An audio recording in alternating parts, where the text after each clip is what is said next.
Now, what's your job with the NRA? My job has been mainly in the deliverance of medical services, both to the soldiers of NRA and to the population around our areas of operation. And you run the medical facilities for the mobile brigade of the NRA? That's right. What sort of work does that entail? It entails both the surgical procedures, treating casualties from gunshot wounds or shrapnels, and also treating the medical ailments like malaria, diarrheal diseases, hookworm infestations, and so on. And this obviously takes quite a bit of medicine and instruments and so on to be able to carry out this work. That's right. Where do you get your instruments and medicine? We raid the government hospitals and pick all the drugs and instruments we need. And they are quite sufficient. They are our quartermaster. Do you have any other major problems working in the bush? What about purely the field hygiene if you want to operate on someone you don't have a hospital here? Oh yes, we have definite problems with hygiene. Even our theaters have to operate in quite septic conditions because we have no sterilizers, we have no refrigerators, so our conditions are really septic. We also have problems of hygiene, fighting with the population to use pit latrines, even the soldiers, but we have been carrying out a campaign and it seems to be working.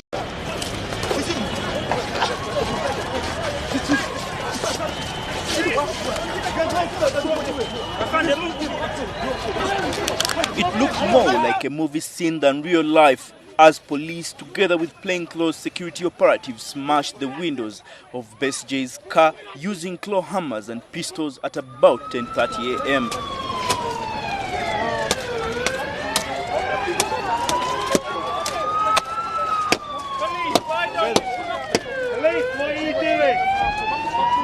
Liquid tear gas in huge amounts was then sprayed inside the car, forcing Besigye and his aides to come out.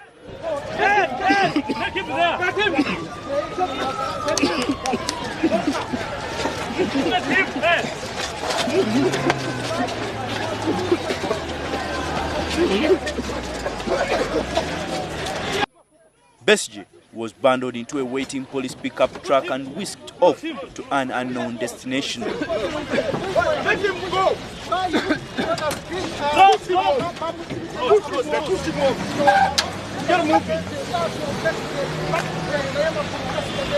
A scuffle ensued with rowdy crowds throwing stones and police repulsing them with tear gas. At the same time, the military police also fired some live ammunition to disperse the crowds.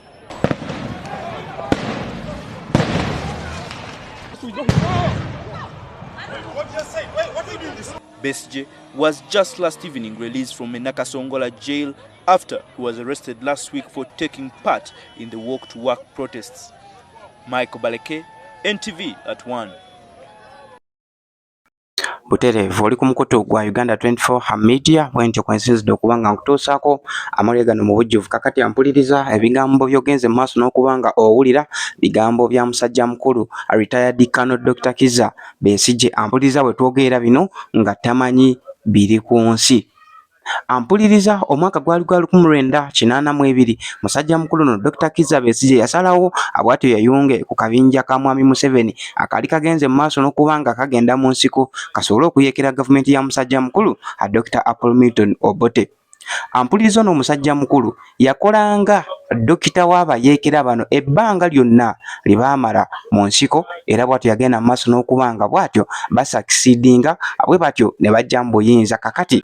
Oluvanyuma nga akabinja kano aka NRA National Resistance Army ajjukira mpuliriza yasooka kubeera NRA then oluvanyuma ennyo omusajja mukulu n'agirebrandinga n'agifuula NRM. Oluvanyuma nga akabinja kano ampuliriza kamaze okuwamba obuyinza nga officially kamaze okubanga bwe katyo katekinga obuyinza bw'eggwanga erya Uganda. Musajja mukulu Dr. Kizza Besigye yagenda maaso n'okubanga aformingawo opposition party. Ekibiina kino ekyagenda maaso n'okubanga aformingawo ampuliriza kye kibiina ekimanyikiddwako nga FDC oba Forum for Democratic Change. Era ebbanga lyonna ekibiina kino Ampuliriza Kizenga kivuganya ku bukulembeze bw'eggwanga erya Uganda okuva ddala mu mwaka 2021 n'okutuusa omwaka 2026.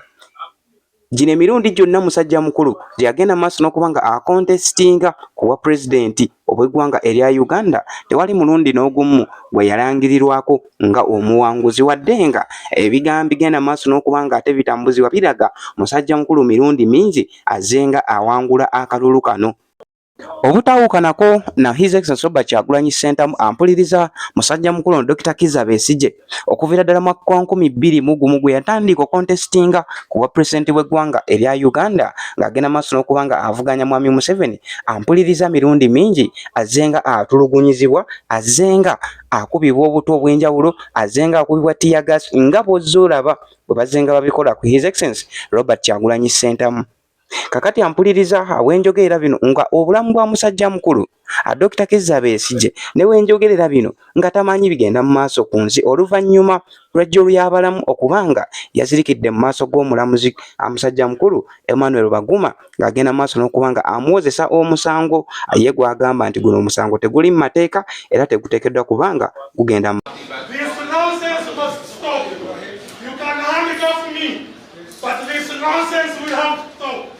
You must close my mouth if you want. I will not keep quiet. I will not keep quiet. I will not allow this nonsense to continue. I will not allow this nonsense to continue. You will not proceed. Nonsense. You will not proceed. Nonsense. You are making a nuisance of our country. We shall not allow this. We shall not allow this nonsense. It will not continue. No, no, no, no. No, no, no, no.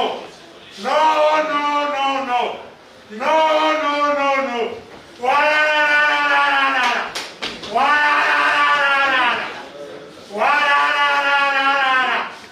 Nonsense, nonsense. We cannot allow this. We cannot allow this. We shall not allow this. We will not allow this. We are not going to allow this. Nonsense, nonsense, nonsense to continue. We shall, everything must have a stop. We must stop it. You cannot continue reading the Constitution. No way. You will not read the Constitution. And we allow it. We fought to establish a Constitution. Stop, stop, stop, stop. You stop, stop, stop, stop. Plan over stop, stop, stop, stop. Stop, stop, stop, stop. With who? Stop. With Dr.Kizza Besigye, with Frank Kahiri, and Joel Wakahima.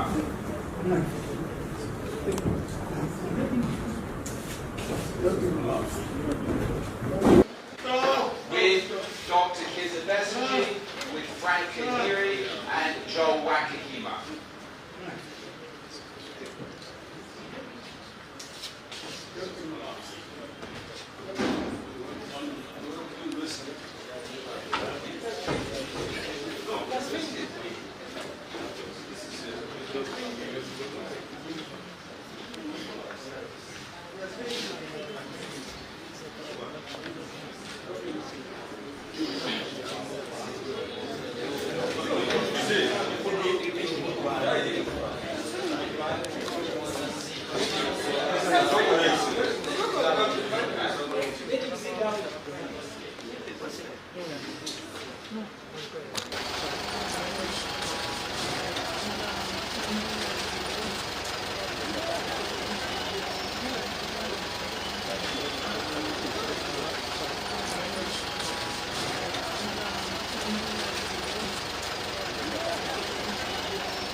Butereevu kakati Ampuliriza embeera bwetyo bwe yabadde wali mu kkooti enkulu nga bagenda maaso n'okuba nga bagezaako okusalira Dr. Kizza Besigye omusango ye gwagamba nti omusango guno Ampuliriza manchole era bandibanga baagala kubanga abamusibako matugambuzi okumuliisa engo. Ampuliriza egimu ku misango egigenda maaso n'okubanga givunaanibwa musajja mukulu Dr. Kizza Besigye mwe muli omusango gw'okulya mu nsi ye olukwe wamu n'okugezaako okwagala okutta mwami Museveni. Kyonna kye yali amulanga teryamanyi wabula naffe ampuliza twalabiraawo nga bamukukunudde okuva mu ggwanga erya Kenya wano ku muliraano. Kakati ampuliriza bino byonna byolaba ebigenda mu maaso mu kkooti byatuusewo oluvannyuma lwa musajja mukulu Dr. Kizza Besigye okugaana omulamuzi musajja mukulu Emmanuel Baguma nga mugamba kakati sijja kugenda maaso nokubanga mpozesebwa omusango nga siina bapuliida bange obanga siina balooya bange. Ajjukira musajja mukulu ono Dr. Kizza Besigye balooya be bere agenda maaso n'okubanga yeesiga mwe mwali omukyala Martha Karua ng'ononno munnansi w'eggwanga erya Kenya. Ampuliriza gavumenti ya kuno bwe yamanya nti Dr. Kizza Besigye atuumizza looya we okuva mu ggwanga erya Kenya, kakati ono ampuliriza abaamuteekako amateeka amakakali era bw'atyo n'alemesebwa oba n'agaanibwa okuddamu okulinnya ku butaka bw'eggwanga erya Uganda.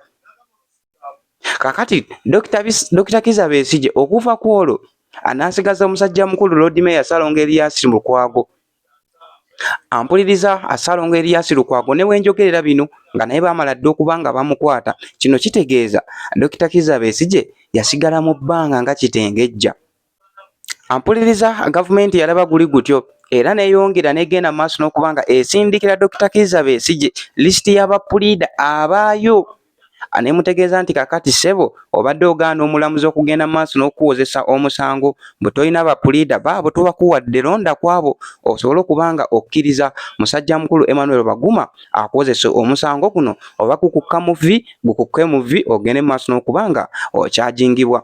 Kakati Dr. Kizza Besigye mu ngeri y'okuddamu gavumenti ya kuno yabagambye nti bano bonna be mumpadde ekisooka academically tebali qualified okubanga bawuliriza omusango gwange. Kyakubiri bano bonna be mumpadde nze sibeesiga, simanyi oba bonna bali ku mission mwabatumye kulabika nga bansingisa omusango. N'agamba era bano bonna teri n'omu gwe ngenda kukkiririza not until nga nfunye bapuliida abange. Kakati ye omulamuzi Emmanuel Baguma yalabye guli gutyo n'agamba nedda ssebo omusibe taba na ddembe lye, n'agenda maaso n'okubanga awozesa oba aproceedinga n'omusango guno. Era mbagirawo baaleeteddewo ne musajja mukulu amanyikiddwako nga Orlando nga ono nno ampuliriza munnansi w'eggwanga erya Bungereza wamu n'eggwanga erya Amerika. Simanyi lwaki bakozesa nnyo abantu b'omu mawanga gano. Nga mwalaba ne mabegakaawo musajja mukulu yagenda maaso n'okubanga atugumbula abaana wali eggaba yali munnansi w'eggwanga erya Amerika wadde nga muddugavu, mwana waffe wa wano, mwana Mufirika, mwana munna Uganda. Ampuliriza musajja mukulu Orlando agenze maaso n'okubanga alumiriza Dr. Kizza Besigye.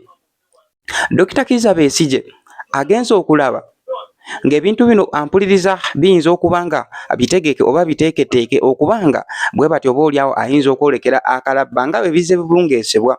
N'agenda maaso n'okubanga asazaamu okuwozesa kuno eno era wakati mu kukaayana ennyo musajja mukulu awunzise ampuliriza agenze maaso n'okuzirika era mbagirawo abwatu n'atwalibwa mu ddwaliro awo kumpi. Baguma ayagala kutwala Dr. Besigye kalabba era kyaliko kati akaseera kano tali kuwozesa Dr. Besigye, ali kupalapalanya kumenyaamenya amateeka gano nagali alabike nti atuukiriza ekiragiro kya Yoweri Kaguta Museveni ne mutabani we Muhoozi okutwala Dr. Besigye kalabba.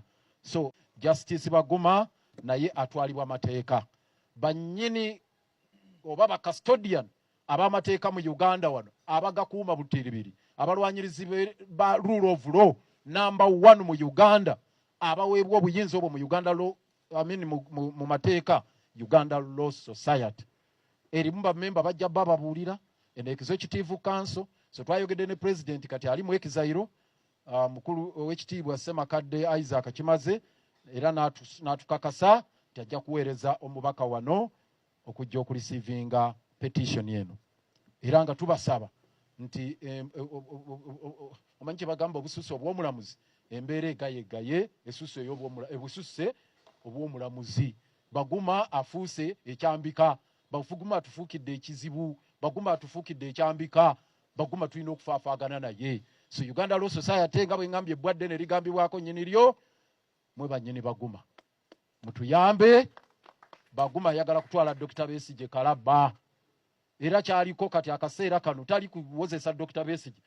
Ali kupalapalanya kumenya amateeka gano nagali alabike nti atuukiriza ekiragiro kya Yoweri Kaguta Museveni ne mutabani we Muhoozi okutwala Dr. Besigye Kalaba.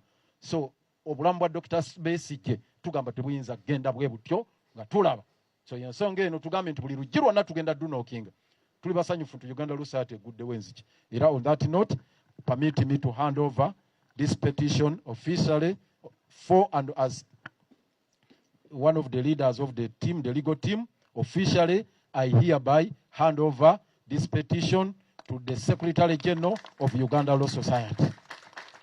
And we are seeking their intervention in this matter. Ngawe bagambe Martha Kaluwa yatuuse dda ne balooya bali ku kkubo bagenda Luzira, kati munzikirize nange nzikirire Luzira. Omukama mulungi.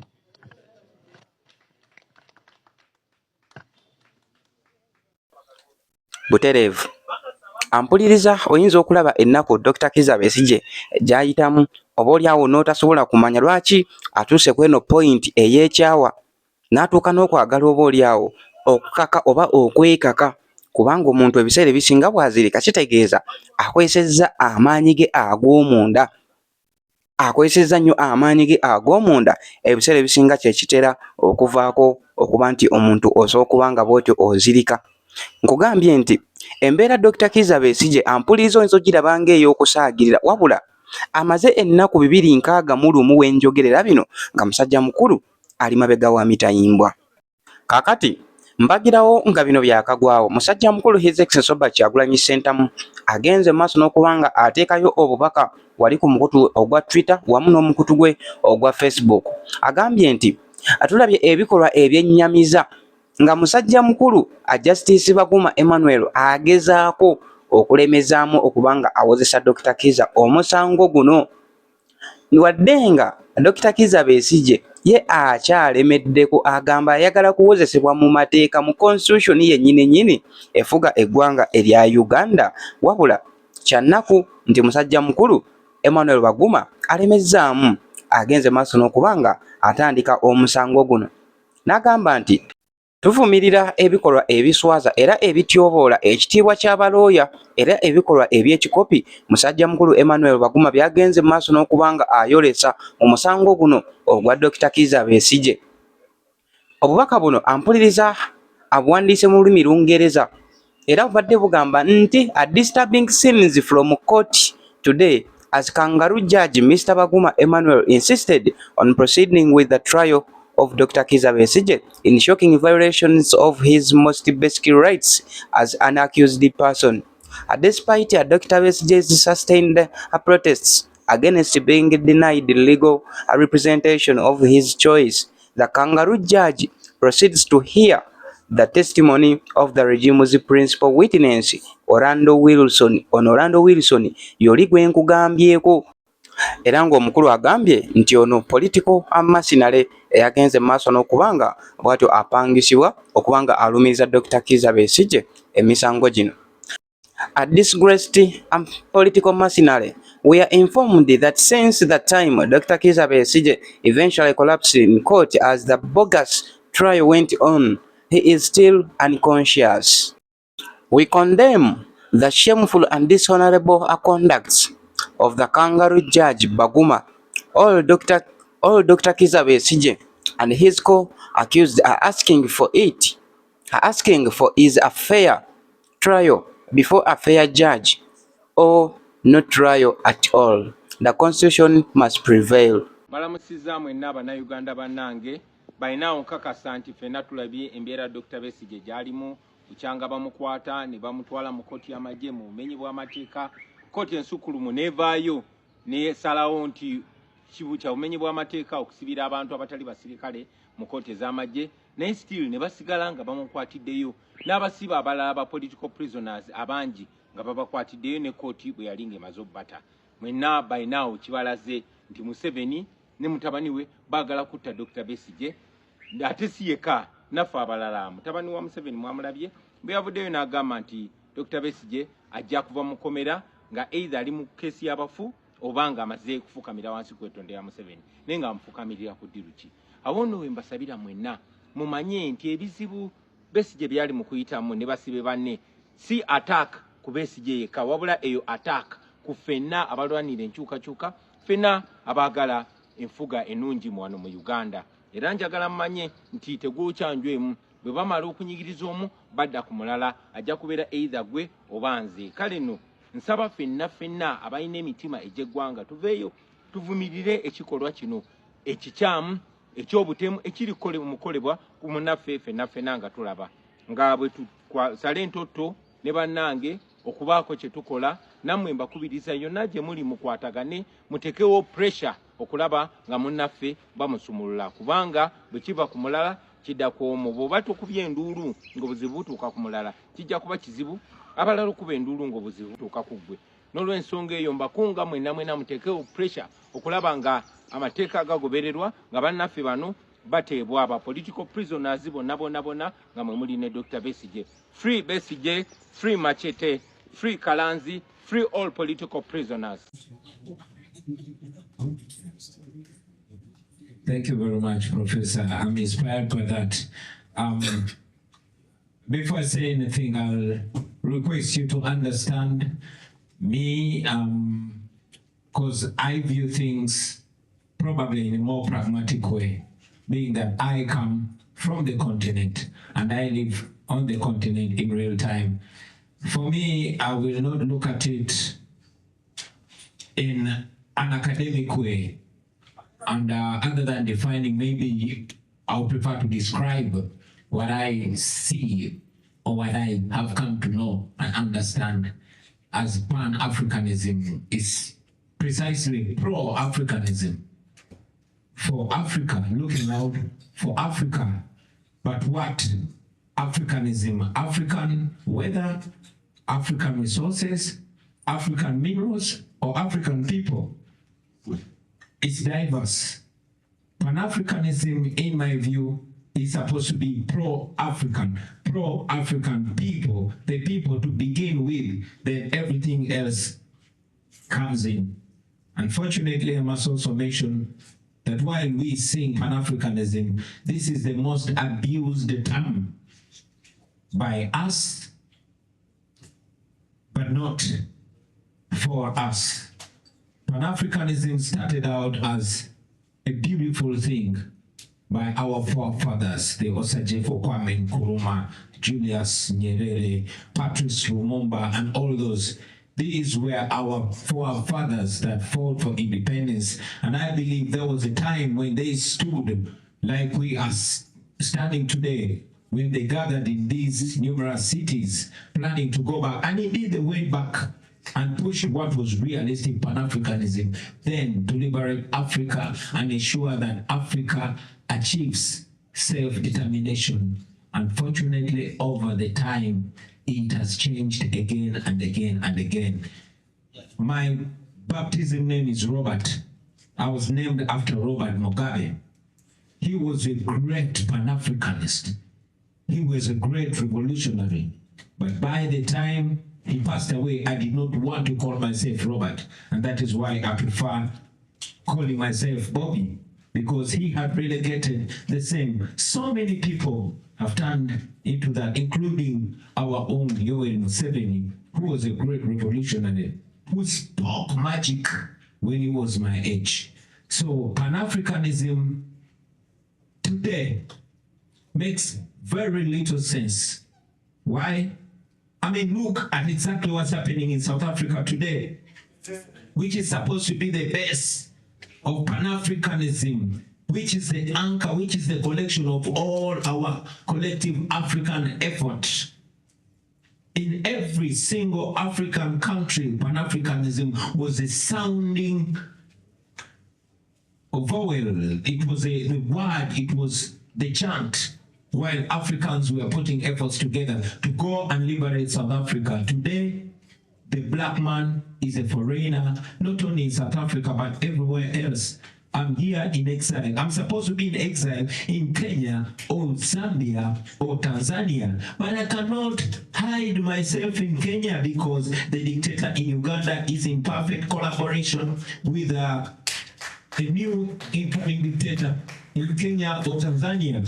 So for an African man like me, the safest place is thousands of miles away in a land which is supposed to be an imperialistic land. So maybe, and I'm speaking for my generation, maybe this generation needs to find new terms that we will respect, that we will honor, and we live by.